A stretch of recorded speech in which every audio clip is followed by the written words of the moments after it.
ప్రభువైన యేసుక్రీస్తు పరిశుద్ధ నామములో ఈ పాడ్కాస్ట్ ద్వారా వాక్యం ఉంటున్న ప్రతి వారికి నా హృదయపూర్వకమైనటువంటి వందనాలు. దేవుడు మిమ్మను దీవించునుగాక.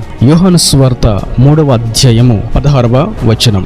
దేవుడు లోకమును ఎంతో ప్రేమించెను కాగా ఆయన తన అద్వితీయ కుమారునిగా పుట్టించిన వాని యందు విశ్వాసముంచు ప్రతివాడును నశింపక నిత్య జీవము పొందినట్లు ఆయనను అనుగ్రహించెను. చదివినటువంటి వాక్య భాగం చాలా సుపరిచితమైనటువంటి లేఖనం. అయితే ఈ ఒక్క వచనములో మనం 3 ప్రాముఖ్యమైనటువంటి విషయాలను గమనిస్తాం. అదేదనగా దేవుడు లోకమును ఎంతో ప్రేమించెను అనగా ఆయన ఎంతో గొప్పదైనటువంటి ప్రేమ పూర్ణుడిగా ఇక్కడ మనకు ప్రత్యక్షమవుతున్నాడు. రెండవదిగా ఆయన ప్రేమించిన లోక రక్షణ కొరకు తన కుమారుణ్ణి బలిగా అర్పించాడు. ఇది గొప్ప త్యాగము. ఆయన గొప్పగా ప్రేమించాడు గనకే గొప్ప త్యాగాన్ని చేయగలిగాడు. లోకము అనగా భూమి ఆకాశము సూర్య చంద్రులు కాదు గాని లోకము అనగా ఆయన సృష్టించినటువంటి జనుల యొక్క నివాసము.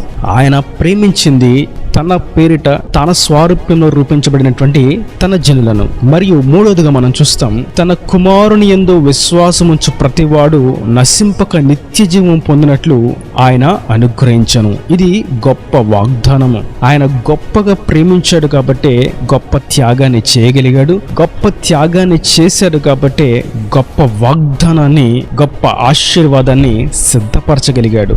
ఆయన గొప్పవాడు కాబట్టే ఇన్ని గొప్ప కార్యాలు మన కొరకు చేయగలిగాడు. మనము జాగ్రత్తగా గమనించినట్లయితే ఆయన ఎంతో ప్రేమించాడు అనగా తన జనుల యొక్క రక్షణ కొరకు ఆయన ఎదురు చూస్తున్నవాడు. తన జనుల క్షేమం కొరకు ఆయన వేచి ఉన్నవాడు. తన జనులను ఆశీర్వదించడానికి సిద్ధ మనసు కలిగిన వాడు. తన జనులను తన రాజ్యంలోకి చేర్చడానికి ఆసక్తి కలిగిన వాడు. ఇది ఆయన గొప్ప ప్రేమలో ఉన్నటువంటి మర్మమై ఉన్నటువంటి ఆయన కృప. కనుక దేవుడు లోకమును ఎంతో ప్రేమించను. ఆయన ప్రేమకు అవధులు లేవు. అనంతమైనటువంటి ఆయన ప్రేమ తన జిల్లను అత్యున్నతమైనటువంటి ఆయన రాజ్యానికి చేర్చడానికి ప్రేమిస్తున్నాడు. ఇప్పుడు ఆ ప్రేమను ఆయన ఏ విధంగా చూపిస్తున్నాడు? ప్రభు అన్నారు, తన స్నేహితుడి కొరకు మరణించువానికంటే, ప్రాణము అర్పించువానికంటే అత్యధికంగా ప్రేమించువాడు ఎవడును లేడు. ఆయన అత్యధికంగా ప్రేమించాడు కాబట్టి అత్యధికమైనటువంటి గొప్పదైనటువంటి త్యాగాన్ని చేయగలిగాడు. తన కలిగిన స్వాస్యాన్ని, ఆస్తిని, తన యొక్క సంపదను ఇచ్చుట కాదు గాని తన జనులను ప్రేమిస్తూ తన జనులను రక్షించడానికి తన ప్రాణాన్ని అర్పించాడు. బలిగా ఆయన రక్తాన్ని చిందించాడు. పాపముల నిమిత్తం ఆయన మరణించాడు.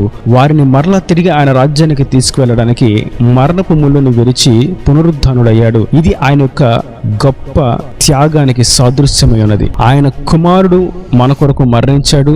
మరియు ఆయన కుమారుడు మన పాపముల నిమిత్తం దోష శిక్షను అనుభవించి ఆ పాపములకు పరిహారాన్ని చెల్లించాడు. సిలువలో మన యొక్క పాపములకు విమోచన క్రయధనము చీటి రాసి దాని మీద దిగగొట్టాడు.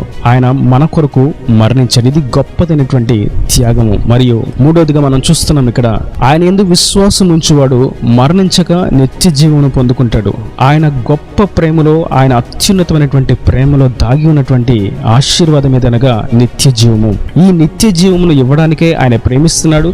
ఈ నిత్య జీవమును ఇవ్వడానికే ఆయన తన కుమారుని బలిగా అర్పించాడు. ఈ నిత్య జీవము ఇవ్వడానికే మనను ఇంకా సజీవుల లెక్కను నిలబెట్టి ఉన్నాడు. ఆయుష్ను పొడిగించాడు. వాత్సల్యతను కుమ్మరించాడు.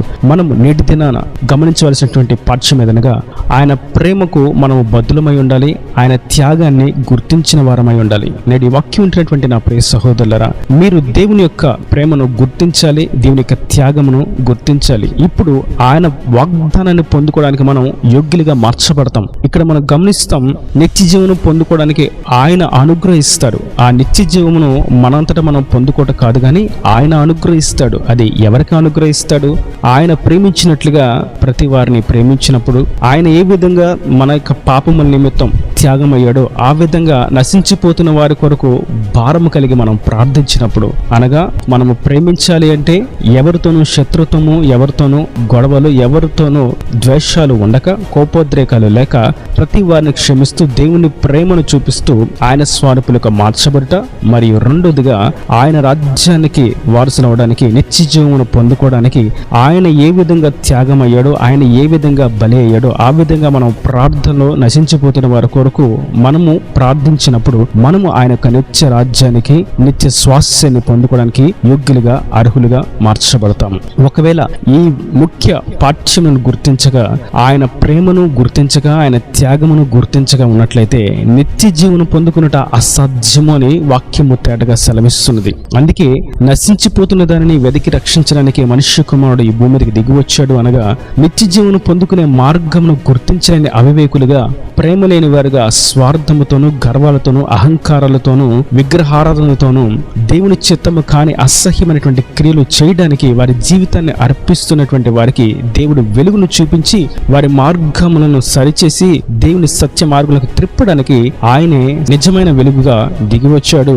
మీ కొరకు మరణించే వారి నిజమైనటువంటి నీ స్వాస్యము అని చెప్పి మన కొరకు ఆయన మరణించాడు. ఇటు ఆత్మీయ విలువలు కలిగిన వారంగా మనము ప్రేమ కలిగి, త్యాగపూరితమైనటువంటి భారము కలిగినటువంటి ప్రార్థన శైలితో నశించిపోతున్న వారిని ఆయన వైపు త్రిప్పేటువంటి ఒక సాధనాలుగా మనము మార్చబడాలని ప్రభు కోరుకుంటున్నారు. ఈ విషయం మనకు బాగా సుపరిచితమైనటువంటి విషయమే అయినప్పటికీ ఆయన ప్రేమను గురించి ఎరుగక, ఆయన త్యాగమును గుర్తించక, ఆయన రూపులకు మనం మార్చబడకపోతే, ఆ వాక్యాన్ని మనం ఎరిగి ఉన్నప్పటికీ ఆ వాక్యం మనలో ఫలభరితంగా లేదు అన్న సంగతి వాస్తవం. ఆ వాక్యం మన జీవితంలో సార్థకము కాలేదు అన్న సంగతి కూడా వాస్తవం. కనుక ఈ వాక్యం ఉంటున్నటువంటి నా ప్రియ సహోదరి సహోదరులారా, మనం దేవుని ప్రేమలో నిలిచి ఉండాలి. మనం ప్రేమించుట నేర్చుకున్న వారమై ఉండాలి. క్షమించలేనివాడు ప్రేమించలేడు, ప్రేమించేవాడు క్షమిస్తాడు. ప్రేమించేవాడు బలి అవుతాడు, బలి అవ్వలేని వాడు ప్రేమించలేడు. కనుక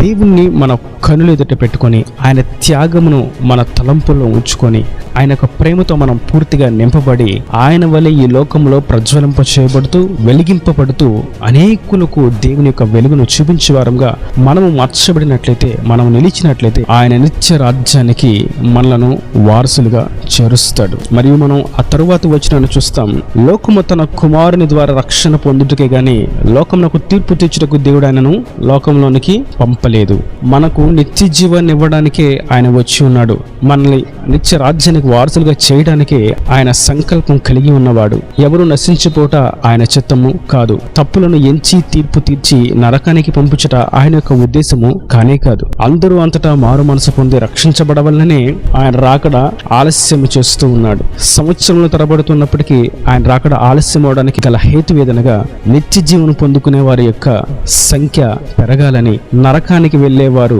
తప్పించబడాలని, ఆయనలో ఆనందాన్ని, సంతోషాన్ని పొందుకునేవారుగా ప్రతి వారు మార్చబడాలని ఆయన కోరుకుంటూ ఉన్నారు. కాబట్టి ఆయన ప్రేమను బట్టి దినముల యొక్క గడువు పొడిగిస్తూ ఉన్నాడు. కనుక మనము ప్రేమ కలిగి దేవుని రాజ్యానికి వారసులుగా మార్చబడి త్యాగపూరితమైనటువంటి క్రైస్తవులంగా, ఇతరుల యొక్క ప్రాణము తీవారము కాక నశించిపోతున్న వారి కొరకు ప్రాణం పెట్టేటువంటి ఆత్మీయ విలువలు కలిగి, ఆధ్యాత్మిక స్పృహ కలిగి, ఆధ్యాత్మికతలో ఒక ఉన్నతమైనటువంటి మెట్టుకు ఎక్కిన వారముగా దేవుని వలె ఈ లోకంలో జీవించుదుముగాక. ఈయన దేవుని మాటలు ప్రతి వాని హృదయంలో నిలకట్టి ఫలింపచేయును గాక. ఆమేన్. God bless you. తలలు వంచి కన్నులు మూసినట్లయితే మీ కొరకు చిన్న ప్రార్థన. ప్రేమ స్వరూపి కరుణ కటాక్షముల తండ్రి, నా ప్రభువా ఈ వాక్యాన్ని ప్రతి వారిని మీరు కృపతో జ్ఞాపకం చేసుకుని అలాగే దీవించండి. కనుక తండ్రి, నీవు ప్రేమించావు కాబట్టే బలిని అర్పించావు. నీవు ప్రేమించావు కాబట్టే నశించిపోతున్న వారిని నిత్య జీవనానికి వారసులుగా చేయడానికి నీవు ఆయుష్ను పొడిగించావు. తండ్రి, వాక్యాన్ని ప్రతి వారు అందరిని ప్రేమించుటకు, త్యాగ భారము కలిగి ప్రార్థించుటకు, క్షమాపణ గుణము కలిగి ఉండుటకు సహాయం దయచేసి నీ నిత్య రాజ్యానికి వారసులుగా హక్కుదారులుగా చేయమని యేసు పరిశుద్ధ నామమున ప్రార్థించి వేడుకుంటున్నాను తండ్రి. ఆమేన్. ఆమేన్.